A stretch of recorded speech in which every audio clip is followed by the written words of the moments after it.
I'm sorry. Don't worry about it. Nope. Totally fine. It's okay. Do you want to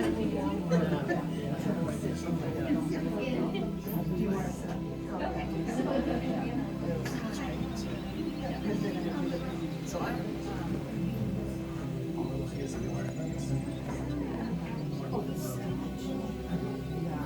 remember that.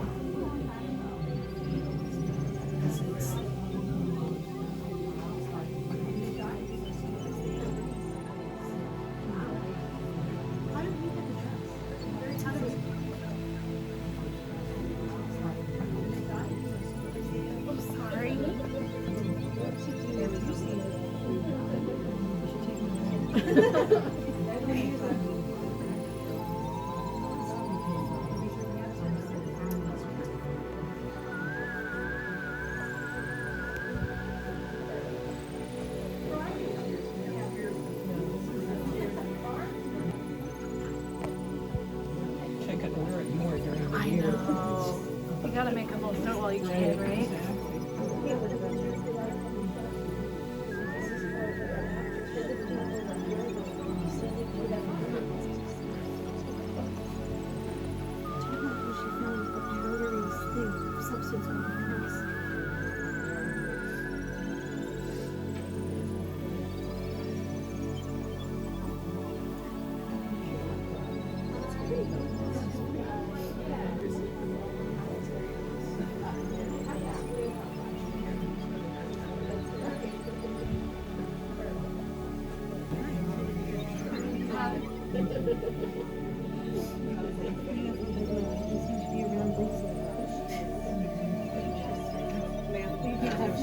Sorry. Where did it I think it's in New Hampshire because it talks in it.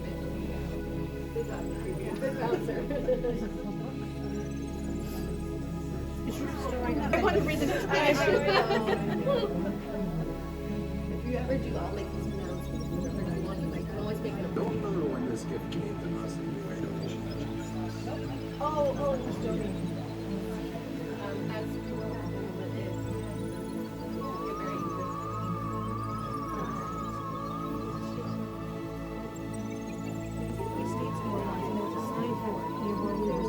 Analysis of the white powder on her dress.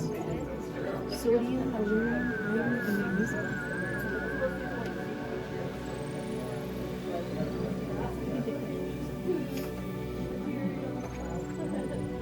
These are pictures. Oh, yes. These were sketched more than 6 hours after I saw the images. New Hampshire is swarming with UFOs. at conferences and stuff, she would take him and put him on the table with her and stuff. Junior did unfortunately have a very hard life because Betty was a smoker. She did die of lung cancer. And he lived on her mantle, and he fell off the mantle, so there is in fact a hole in the back of his head. We have done extensive restoration work on the bust to stabilize it so that you can see it now, 50 years from now, 500 years from now. This is a picture from Seacoast Online. I got this before I was kicked off of having used up my one access point for Seacoast Online for the rest of my life, apparently. For notebooks, it's actually one of the things on the table over there. This is one of her notebooks that she did a lot of UFO research on. So I have to show this picture because it's them having a good time. I think this is really the mid-60s. So the abduction story. So as I said, they got married in 1960. They did not have a lot of money, so they needed to save up money to do a trip. Barney surprised Betty with this trip and said, hey, let's go to Niagara Falls and Montreal. They both agreed that if they were very careful on their trip and saved money carefully, they could go to restaurants and they could stay stuff, but that meant they couldn't just stay anywhere. So they were careful with that. So they went up to Montreal, they drive through the back roads, the Franconia Notch and all that. They are coming back, they're driving, okay, so this is happening between I am old, so my dates, I always have to check my cheat sheet for my dates. So for September 19th to the 20th of 1961, they are doing this travel, they're coming down. So they're driving down Old Route 3. So what I meant by started south of Lancaster is that's when Betty noticed something. And she thought initially it was going to be a planet, right? And she said, this is a planet. And then it didn't quite function like a planet to her memory. They started driving slowly through Franconia Notch, watching the lights. As she said, it was not behaving as a planet. They did stop. They stopped in a picnic area south of Twin Mountain and said that she, at that point, Betty said she borrowed the binoculars that Barney had with him. She looked up and she said she saw a multicolored craft in the air with multicolored lights. Barney said it's a plane going to Montreal from Vermont. But that's Barney then. So they're continuing to drive drive slowly. They're driving not more than 30 miles an hour, and they're saying the lights are changing and everything like that. So they stop, and then they see there's an object that kind of stops in front of them near Indian Head, and that's where Barney noticed that the craft was a pancake flat pancake craft, as he described it, with humanoid beings through the windows. We over there have a drawing that he made near the time of the abduction, where he draws that flying saucer. They said that they got into the car and said, we need to get out of here. They race away, but they heard beeping and then fell into a daze. Next thing they know, they wake up near Concord. That is a whirlwind tour of their night that Barney said he saw. The original is over here. This is a non-color corrected scan. So just to keep that in mind, that's what he saw. And then I want to talk about how New Hampshire is a different place back then. New Hampshire is, even now, you can drive 5 minutes outside of Durham and you're in a rural area of New Hampshire. There's nothing like driving through the back roads of New Hampshire at night with no directions, except for your phone, and then your phone dies on you. Not that I'm talking from experience, but I've driven to Laconia. I've had experiences. So we want to talk about the fact that Route 3, when they talk about Route 3, it's not our Route 3. Route 3 that they would have understood and experienced in 1961 when they were driving down from Montreal has been combined with 93 in certain spots. When we talk about Pease Air Force Base, it is not the trade port, folks. It also was known as the Air Force Base. It was really getting very heavily used at this time. Yes, it was. Yes, and we had a couple different air battalions that were based out of there. A tourism board.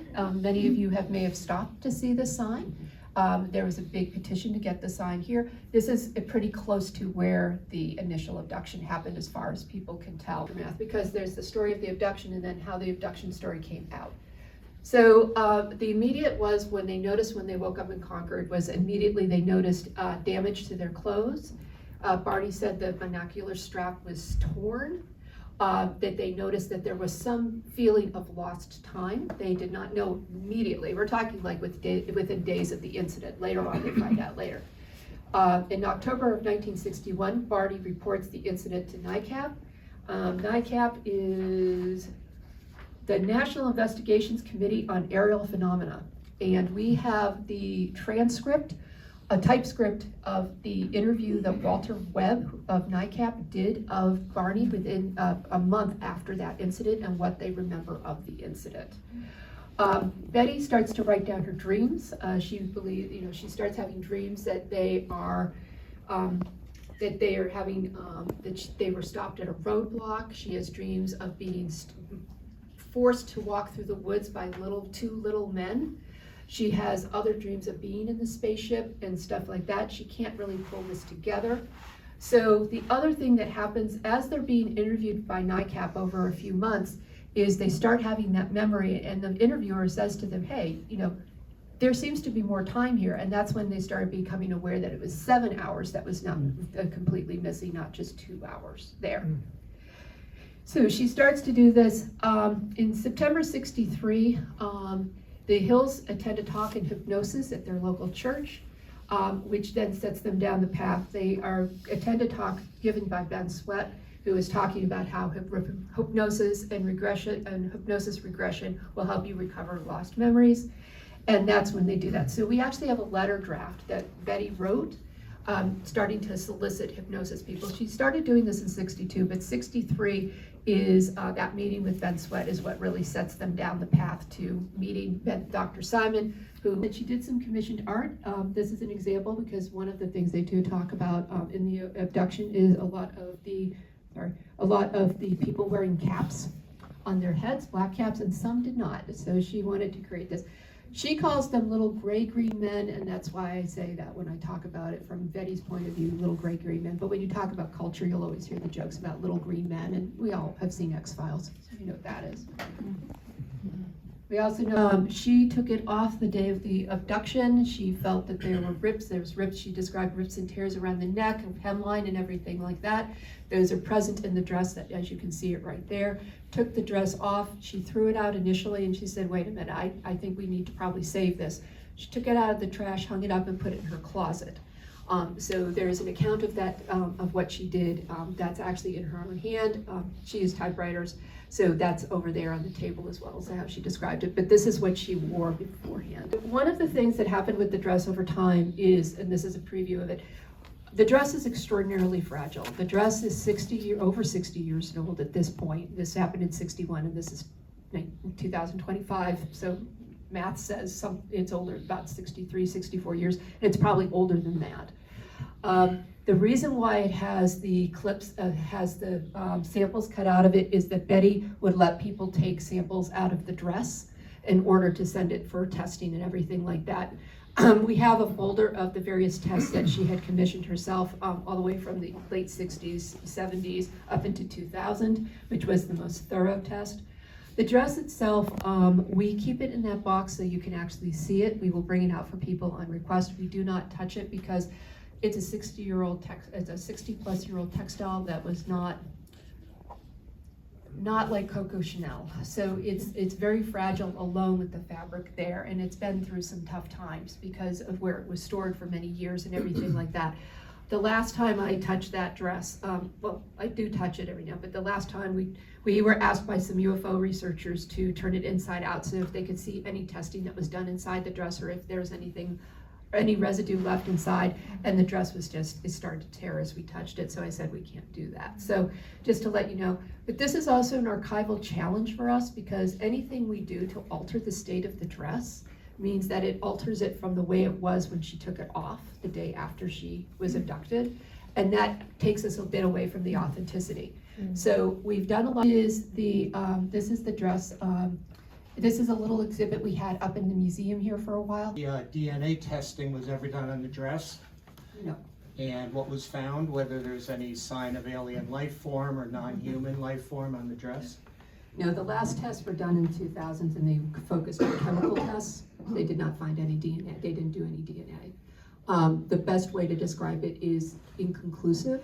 I'm assuming that what Betty and Barney recall about the abduction occurred through recovered memories with hypnotists? Yeah. Are there transcripts of those in the collection? Yes, we And then have it come right out of Well, I don't know.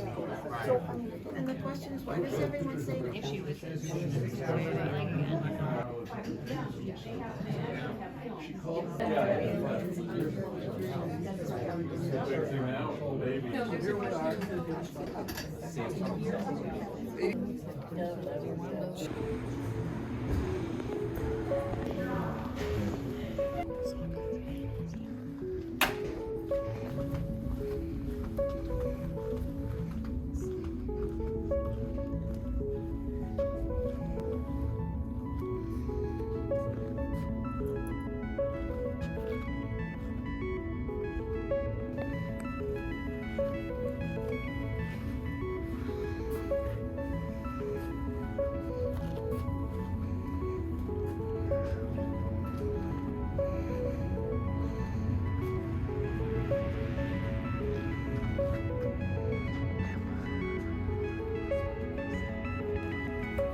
What if we like randomly got abducted? Freak out.